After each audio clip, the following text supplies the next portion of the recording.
जय जगन्नाथ। मु विप्लव मोचन Mahanti, PG department of योग।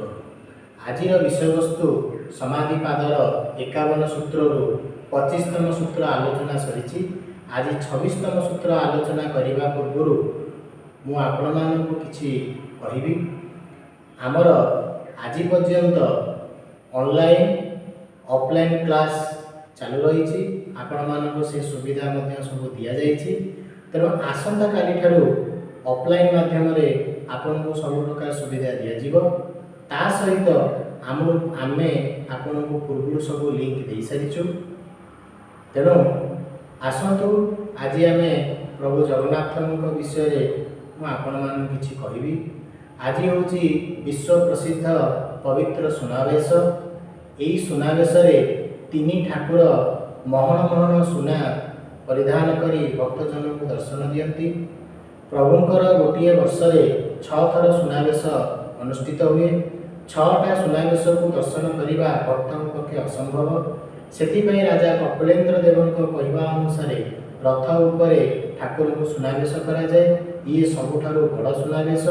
ये दुर्लभ वेश को भक्तजन दर्शन करी आनंद उल्लास हवा सहित मुख्य प्राप्ति करिथांती। तेणु आज मुझे प्रभु को प्रणाम जनाई 26तम सूत्र समाधिपादर 26तम सूत्र आलोचना करिया जाउछि। 26तम सूत्र कौन कहछि? पूर्वेशामपि गुरु कालेन गच्छेदा। यार अर्थ होछि जे प्रथमे जे गुरु थिले तांकर गुरु होचंती ईश्वर, जे समय रे बंधा नहंती। 27तम सूत्र कौन कहछि? तस्य वाचकः प्रणवः। ईश्वर ओंकार नाम रे परिचित। 28तम सूत्र कौन कहछि? तज्जपस तदर्थ भावनम। अर्थ सहित ईश्वर को ध्यान करंतु, चिंतन करंतु, मनन करंतु। तापरे 29नम सूत्र कौन कहछि? ततः प्रत्यक्ष चेतना दिगमप्यं तराजा भावश्च। आमे ईश्वर ओंकार जप को निज आंतरिक सहकारे बा ईश्वर भावना रे ओंकार को उच्चारण कले आमको अंतर्निहित ज्ञान प्राप्ति होता है। ता सहित आम जीवन सब बाधा विघ्न दूरे जाए। एबे आसु जानिबा 30तम सूत्र उपरे।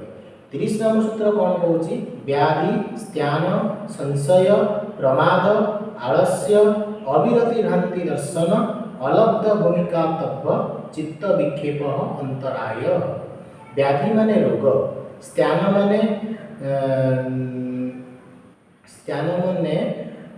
डलनेस, संशय माने संदेह, प्रमाद माने